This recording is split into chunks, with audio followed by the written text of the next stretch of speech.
Hello, everyone. We're now about to talk about meeting the climate challenge in democracies, and I'd like to welcome you from wherever in the world you're joining us for this conversation. My name is Ryan Heath, and I'm senior editor at Politico and host of the Global Insider newsletter and podcast. And as it happens, I've just finished doing a global poll of citizens in 13 countries about their attitudes to climate action.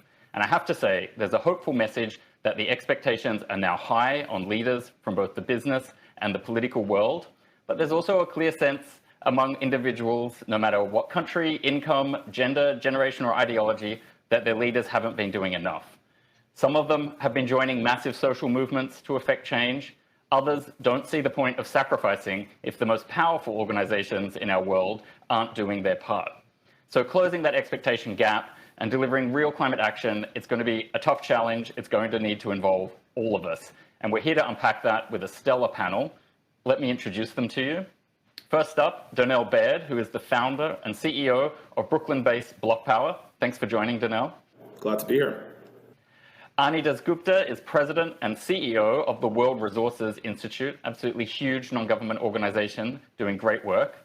Thanks for joining, Ani. Thanks for having me.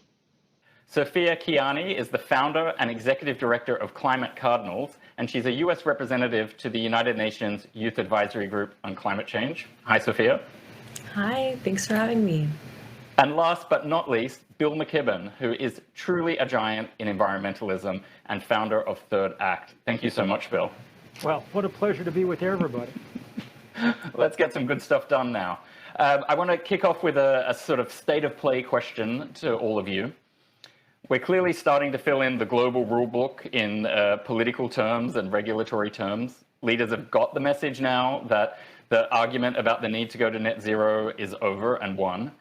But I want to check how confident you are that social movements and businesses are effectively pulling them along and everyone is moving in the same direction. Where are we in this shift from the words to the action? And are we avoiding duplication as we go on that journey? I'll kick it over to you first, Ani. I think your survey is a telling thing. I think we are in an era of really very impressive commitments by companies, by countries in Glasgow. The moment is now to convert those commitments to actual actions. That is where the gap is, and that is what we hope to see, at least at the WRI. We hope to see action taking place. The question you asked about civil society organizations, I think the hopeful thing is, I think civil society I work in one of them, a nonprofit. They're very active around and more organized and connected to each other, which was not the case, which is very, very important step to take.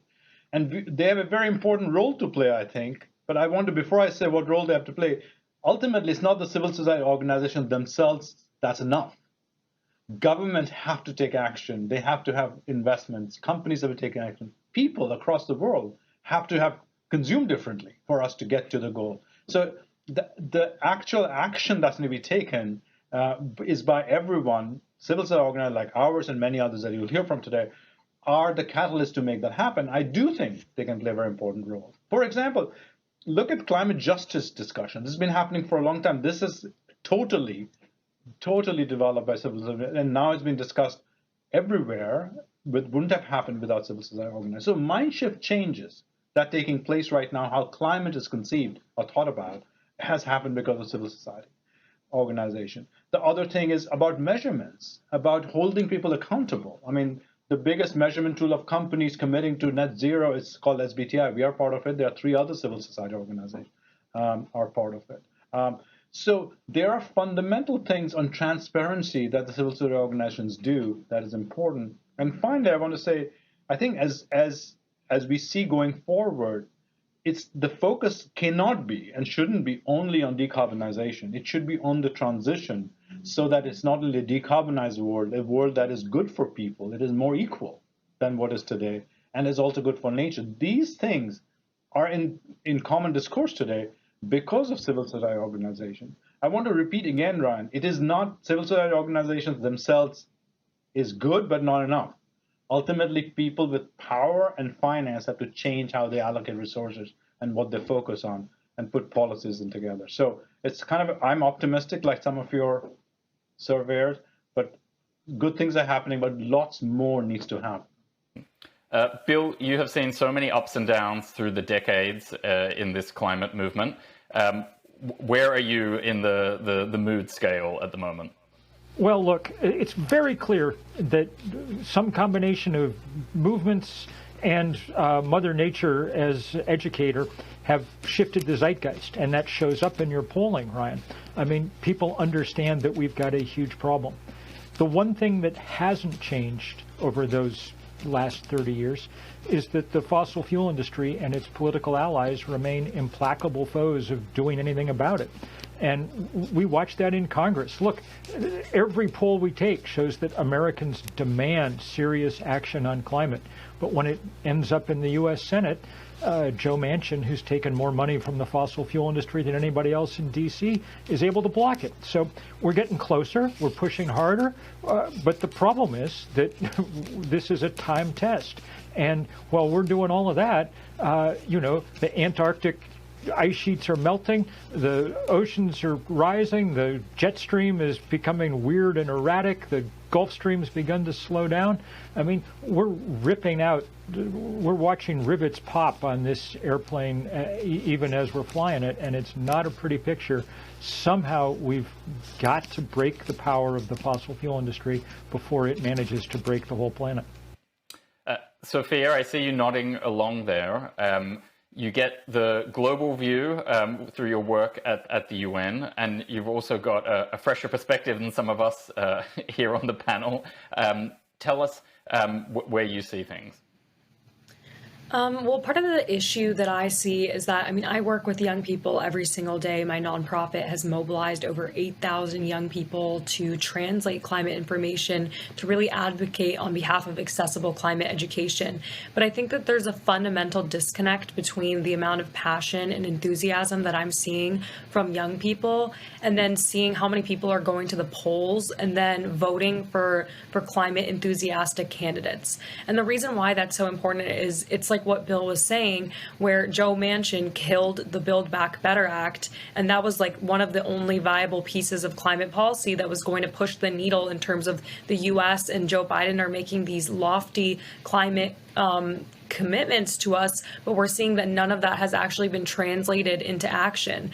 And so if we actually want to have things get done, which right now we see like a lot of commitments, we see a lot of promises, but nothing has actually happened. If we want things to happen, I think a lot of it is about this grassroots organizing that we're seeing being done by young people, where we're trying to make people educated, make them go out into the polls and to vote, and to really make them understand that yes, there's a lot we can do on like a personal level to change our behaviors, but ultimately if we're not pushing for systemic change that's going to come from our government, then not a whole lot is going to get done. Donnel, I want to bring in your private sector business experience here. We've obviously seen a lot of companies moving in a positive climate direction, but around about 80% still don't have net zero plans. And on the smaller and medium size, they tend to not see the point. They don't know what difference they can make. So I wanted to check in with you as someone who's like on the ground level every day doing this. How much we can expect of the private sector, and what tactics you use to try and convince these smaller enterprises to actually take action? Well, I think Sophia did a great job of outlining some of the non-momentum, some of the stasis that we have going on in the political sector globally, and certainly in the United States, in the stagnation. So this is quite a difficult time for people who believe in policy. I'm in the private sector. I used to be a community organizer, then I was a senior staffer for Obama, because at one point I believed that politics would be able to fix a lot of this stuff, and that's no longer my belief. I think that we do need to find ways to unlock private sector capital, whether it's from Wall Street, whether it's from Silicon Valley, pension funds, which, by the way, is money from working people that goes to Wall Street and needs to be invested on behalf of the planet and on behalf of the economic equality of those families who contributes to those pension funds, which is not the case now. We do see lots of corporations saying the right things, just like governments around the world. Everyone has a plan and a goal. the implementation is missing. So even when you talk to the top technology firms who have the smartest, scientists and software developers in the world, they are really struggling to figure out how to live up to their public goals and how to implement real greenhouse gas emissions at scale. So I would say, similar to the municipal government and national government sector, you see lots of people in the private sector who are really excited and publicly committed to addressing climate change in a serious way. But the devil's in the details of implementation and how we're actually going to pull this off. And there isn't enough of a there to my liking. And I guess reactions from everyone on the panel to this next thought. Is it that we need more pushes at the government level, whether it be guardrails, financial incentives, to convert those good intentions into action? Or is it the case that individual businesses, individual people simply need to start taking more responsibility and connect amongst themselves? Who'd like to jump in? Bill. Well, look, we're way past the point where we can make the climate math work one Tesla at a time, one vegan dinner at a time. I mean, the most important thing an individual can do is be less of an individual and join together with others in movements large enough to shift things here. It's not impossible. Look, the ace in the hole that we have is that over the last 10 years, scientists and engineers have dropped the price of renewable power and the batteries to store them something like 90%. So there's not an insuperable technological or economic obstacle to moving fast. That means we have to break the obstacles that do exist, which are inertia and vested interest. We're trying to do that in Washington. It's hard. I think that more and more we're going to be trying to do it on Wall Street, too, the other real power sector in our society. That's why, say, at Third Act, where we organize people over the age of 60, we've been working with a lot of young people to start demanding that the big banks stop lending to the fossil fuel industry. We cannot build more pipelines. The scientists are utterly clear on that. And start lending at we have to throw everything we've got into this project of building out renewable energy fast. The stuff is on the shelf. We can really start deploying it, but it's going to, and I think the place where government may end up playing the biggest role is lots and lots of government entities figuring out how to make it easier to do the execution of the kind of stuff that Donnel is busily engaged in, because it's too hard, harder than it should be at the moment to build the kind of projects and things that we need. So there's tons of work to be done, but it requires building power to stand up to vested interest and to inertia. I saw a lot of nodding there on your point about making it easier to do the good stuff, and I think potentially putting limits on what financial institutions can fund and do. Does anyone want to jump in to flesh that thought out? Can I jump in, Matt? Yeah, Ani, go for it. I just want to build on two thoughts. One on Donnel's thought about commitments. There are a lot of commitments. That's true. Actually, there are a lot of commitments. We did a study just before the last COP in Glasgow that looked at 40 indicators of not commitments, of action people are taking to will allow us get to 50% reduction of carbon emissions by 2030, which is needed to get us to 1.5 degrees by 2050. So we looked at 40 indicators across multiple sectors that we think are needed. Not one indicator, not one, unfortunately for all of us here, all of us in the world, was moving at the speed it needs to move to get to us 2020. So what I'm saying is, whatever we're doing today is not enough. It needs to accelerate. Even renewable energy Bill talked about, or electric cars, people think, oh my God, we have solved this problem because electric cars are cheaper than what it used to be. None of them. So I don't want to take time, but the fundamental point is things needs to be moved much faster, much more than it's having. Commitments are not enough. I want to say the answer to your question, what needs to happen more? All of them needs to happen more. Sophia is absolutely right. I personally believe that we have to elect people who can put together more ambitious climate policy. Even today, look at the fragility of the United system right now. Like, this is the most ambitious precedent we have had on climate. It's just one vote away from total collapse, and that's where we are right now, right? Just one vote away.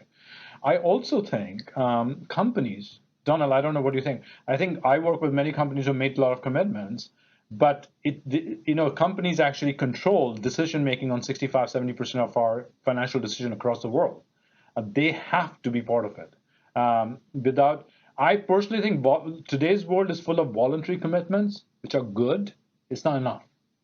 There has to be regulatory commitment if you want everyone to be. And lastly, I think we as consumers have to be part of the solution. I mean, you cannot solve the problem of where we are. If you just take cars, for example, or buildings, there's not enough cement. There's not enough sand and riverbeds in the world if all of us consume the amount of housing United States average consumption is across the world.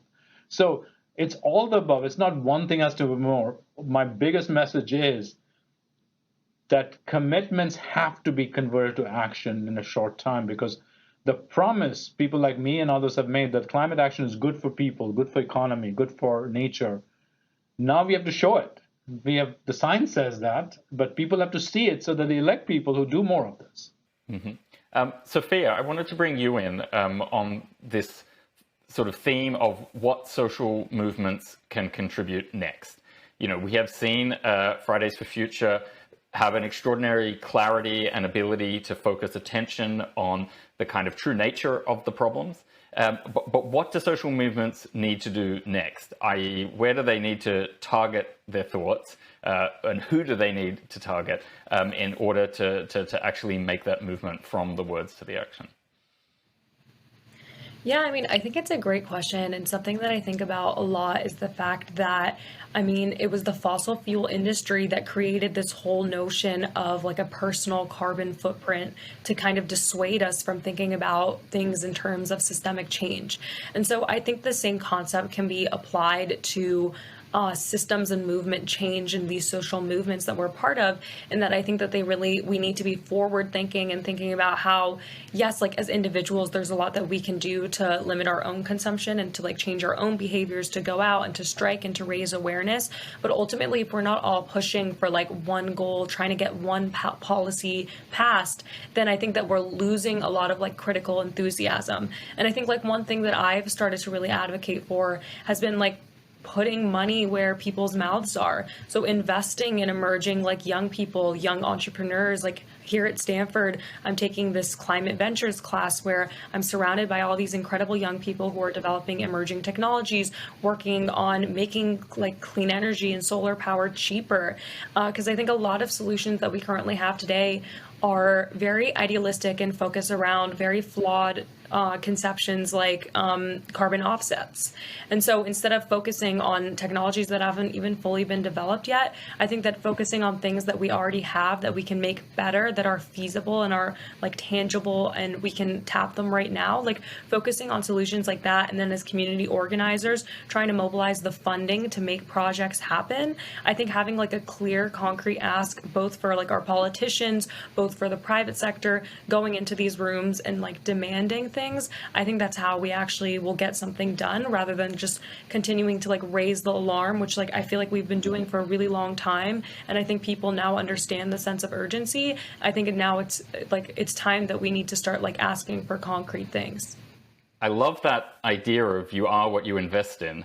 And since you bring up Stanford and Silicon Valley, that also reminds me how broken our venture capital system is, where I often sit there and wonder, where would we be if those firms, instead of investing in kind of sort of extraneous apps that don't really change our lives in useful ways often, we'd invested in some more of these green technologies, or the people in your class. Have you got any thoughts on what we need to do around systems like venture capital? I mean, I think my answer is pretty simple, in that, like, I think that if you're investing in young people, like, you need to involve young people in the decision-making process. I think people like me would be so inclined to want to facilitate investments into our classmates. Like, I'm watching my classmates develop some of the most like incredible innovative business models that I've ever seen. And yet I completely agree that I think that there's such a lack of ambition and funding, because a lot of venture capitalists think that this fundamentally, maybe it is a profitable industry, but it won't be profitable maybe until like a few years from now. And I think that getting rid of that like immediate gratification, like, oh, I'm only going to invest in app companies that in the next year will be like acquired by Microsoft and I'll like 10 times my investment. I think getting rid of like that that notion and that idea that I think drives VC is what ultimately is going to like shake up the industry and make it so that like instead of trying to invent the next like Instagram and TikTok, which is what I think a lot of my classmates are doing, they'll be incentivized to work on green tech and like clean energy because they'll know that there will actually be people waiting there to fund their research. And Donnel, tell us a bit how BlocPower grew and scaled. In many ways, Brooklyn is an easy target market. I live there too. I know that people are very open to these sorts of ideas. But do you have thoughts or a plan of how to get it into Kansas and Oklahoma and all the other places that maybe aren't as easy to convert as Brooklyn? No one hates venture capitalists on this call more than me. So thank you, Sophia, for articulating what I cannot. I still got to go out and raise more money from them pretty soon. But I mean, our plan at BlocPower is pretty simple. We believe that, or we know that it is possible to decarbonize all of the buildings in America, right? And so everybody's focused on electric vehicles, and that's great. And folks are trying to figure out how to build out the electric vehicle charging network nationally, which is going to take a lot of infrastructure, and we're very excited about that. But we've been trying to green buildings in America since 1976 when President Carter came out in his cardigan. I wasn't alive, but I saw the video, and told Americans to turn down the thermostat. And then he lost the election, and we had Reagan and blah, blah, blah. So we now have technology over the last 4 or 5 years that's emerged out of Japan that allows us to totally 100% decarbonize buildings. And we've done it in a bunch of buildings in New York City. And so we know we can do it anywhere. We know that we can run buildings across America 100% from clean electricity, no fossil fuels whatsoever. And we are excited that we have the opportunity to decarbonize the first city in America, which is Ithaca, New York, where Cornell is.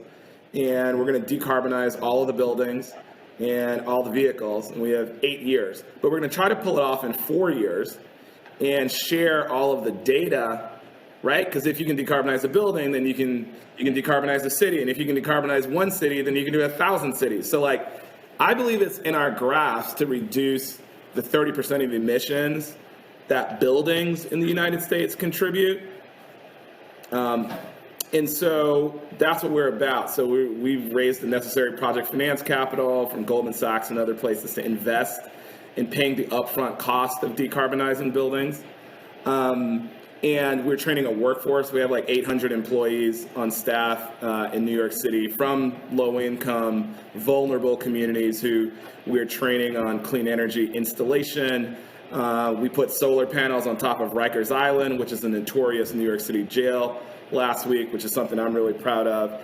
And we are seeing that whether they're from the upper middle class or the working class or they're poor, young people want to be involved in green construction, in fighting the climate crisis. And it doesn't matter what class you're from, they want to be engaged. And if you give people an opportunity, even if they're poor and uneducated or undereducated or underprivileged, that they're going to join this fight. And what's been interesting is the guys who we trained to put solar panels on top of Rikers Island, a couple of them had been in Rikers Island. They'd been in jail themselves, either to visit their family members or to serve time. And all of a sudden, they're texting us saying, hey, what's up with Senator Manchin? I'm watching him on C-SPAN, and I want to get these solar panel jobs across America. And so we don't stop to think about the way that our political movement can be informed if we broaden and deepen its participation by engaging folks from low-income people. So what if we'd spent the last 10 years investing in solar and clean energy at scale in West Virginia? And we made it clear to all West Virginians the benefits of clean energy for West Virginia. Well, we have Senator Manchin's vote. And so I do think that we need to keep looking at the intersection of jobs that change people's lives, the clean energy projects that improve the health of families and can save families money in their buildings or communities, and how that intersects with the social movements that we want to build so that we can unlock the talents of this next generation to really get some stuff going, both in the private sector and in the public policy sector through community organizing. I love that. Thank you. A question now around possible new forms of governance, my apologies, new ways to engage people in climate issues. Kind of flipping that initial idea I had on its head, that somehow it's going to be harder to do this in a democracy because you don't just have one great leader announcing a target and then everything follows from that. But when you have so many ways to make change in a democracy, perhaps that's the benefit of the system, is that you don't need to rely on winning one election or having one person or Joe Manchin on your side. You can achieve it in 50 different ways. And I'd love to get your thoughts on some of the most promising new ways that this governance might unfold in the coming years. Let's bring you back in, Bill. Well, Donnel gave you a sort of sketch of how some of this might happen. Look, there are intrinsic differences between the old energy systems and the new ones. Fossil fuel is available in a few places in the world, and the people who happen to sit on top of it exercise extraordinary and ridiculous amounts of power in our society.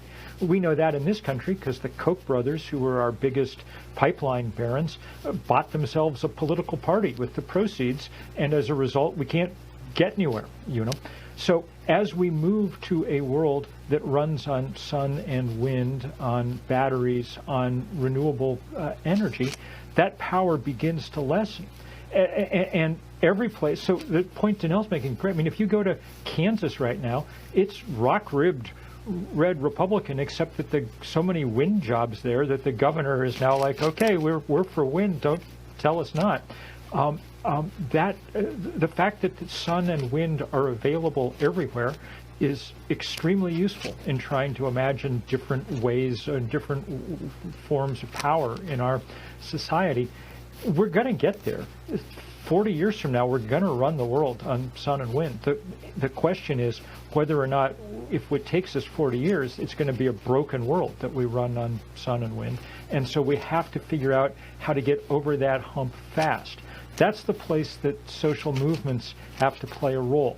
In effect, they're catalysts here, trying to speed up what's going to happen anyway. And, you know, the only reason we have to speed it up is because, in the end, the enemy that we're fighting most of all is physics, and physics doesn't compromise, isn't interested in negotiation. It's just going to do what it's going to do, which is break the planet, and in short order. It's inexorable, the physics. I just want to build on what Bill's saying here.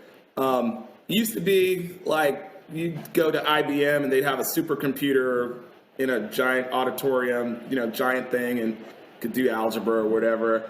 And now, I mean, Sophia, you've probably gone your whole life with a supercomputer in your pocket, an iPhone or a Samsung smartphone, right? And like,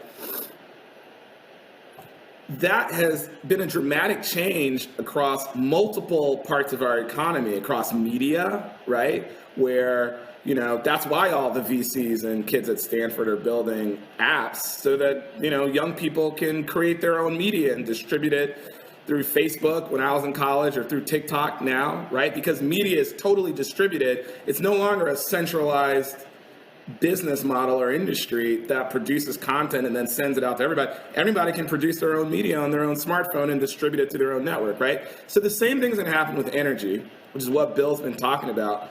And the question, or part of the question for us, is what are the things that we can do to accelerate that decentralization of energy so that it's a decentralized, renewable energy system, and we speed up the time frame by which we all live in a decentralized, clean energy and renewable energy environment. And part of that, and part of what we spend a lot of time at BlocPower doing is like, all right, if everybody has a smartphone, like, can we build an application so that you can walk around and use LiDAR detection in the new iPhone 12 and draw a picture or videotape a picture of your building, and we can tell you how to decarbonize your building and get to 100% greenhouse gas emissions reduction for your building. And so if hundreds of millions of if there's hundreds of millions of smartphones in America, then we don't need to wait for Joe Manchin or the Congress or Apple or anybody. Like, we can build our own app. We have a crowdfunding campaign where people who are alarmed about climate change can lend money to their neighbors, if your neighbor can't afford to decarbonize their building, but they want to, well, you can lend your neighbor some money and they'll pay you back and you'll make a 4 or 5% interest rate. So we can build things to help decentralize the finance, the policy, all of the things that we need to reduce greenhouse gas emissions at scale. And I think that decentralization idea is a new form of self-governance that's pretty central to what makes us Americans, that we believe that we are all citizens, no matter your race, your color, your creed, or whatever, and that there's a certain amount of self-governance that we believe in. So how can we take tech and finance, as well as the social movements that we're building, and kind of mix them all together to create something new and different so we can actually get this done? Well, you convinced me. Arnie, any thoughts there? And then I'll throw it over to Sophia for the final word. Yeah, just two quick thoughts. I agree with everything Donald said, except we don't need Joe Manchin. I actually do think we need the right policy. I do think we need the infrastructure of the future for the decentralized system to work. You're absolutely right, both Bill and Donald, that the future energy system is a different system. And the opportunity of decentralization of it, it's enormous. And Donald, the fact that you focus on buildings, we work globally. The buildings is one of the biggest consumer of energy and biggest emitter. In India, for example, where we work, where I'm from, the estimation is the amount of buildings to be built there is double what exists today. So the opportunity to get it right, Donald, is just enormous, right? So the point I wanted to make is that we absolutely need policies. That doesn't mean we can't do things without policies, but we absolutely need policies so that the infrastructure that is required just for the new energy system to work is something that is much needed right now. They don't need to do everything, but there's some things they need to do. I do think social movement has a very important role to play here. The social movement can change our expectations, and that is what social movements do. Change how we frame a problem, frame to think about. And what, Sophia, that what you're doing and what I saw in Glasgow, the youth movement, it just, I think, the most promising thing that's going on. The unrelenting pressure, I hope, that young people who are about to vote will to have a very different expectation from the system. So I don't think, Ryan, it's just a question of democracy. It's actually the political system and economic system that is there today. I think there's some fundamental rethink has to happen, which I hope, Sophia, your generation will. We can't just replicate what we have and expect a different outcome. And Sophia, the last word for you. I think the biggest thing that I've really been thinking about is that I think that right now our democracy is fundamentally undemocratic because of a variety of things that have happened that have just made it impossible to pass policy. And so if we want to pass policy, we need to change our system. And by that, I mean, we need to reform like finance campaign laws. We need to reform all of these voter suppression regulations that are making it impossible for low-income marginalized communities that would disproportionately be voting for these climate progressive candidates. We need to reform all those regulations so that it's easier for them to go out and to get out into the street and to vote. We need to get fossil fuel money out of politics. There are so many things that we need to do, and I think that it's part of the reason why a lot of policy and politics isn't getting passed. It's like because of gerrymandering, for example, that a lot of our politics is just disproportionately uplifting the voices of people who are much more wealthy and much more privileged and who have an outsized influence on our politics today. And so I think, like, for me as a young person, it's very discouraging to see the state of my government and politics and to think that a lot of stuff is fundamentally broken, and that's the reason why we're not moving forward and progressing. But all we can really look towards is to think about solutions and to think about the role that I can play, the role that other young people can play. And I think a lot of that role has been advocating as part of like social movements and going into spaces like COP and being able to directly appeal to world leaders. I think for me, being able to be part of the UN, to talk to the UN Secretary General on a regular basis, to give him feedback on his climate strategy, having that outsized influence on such a high level of politics and policy, I think for me has been a very liberating experience and has showed that having that progressive voice in spaces like this is incredibly influential and important in making sure that people are are hearing an unbiased perspective, one that is untainted by money, by some sort of underlying interest. So I think that that's probably the last note that I would like to leave with, is get young people in these rooms so that we can make demands and push for change. Well, thank you so much to all of you for joining this room. I know that I have personally learned a lot, and I expect that a lot of people watching will feel the same way. So thank you very much, and it's time for the next session.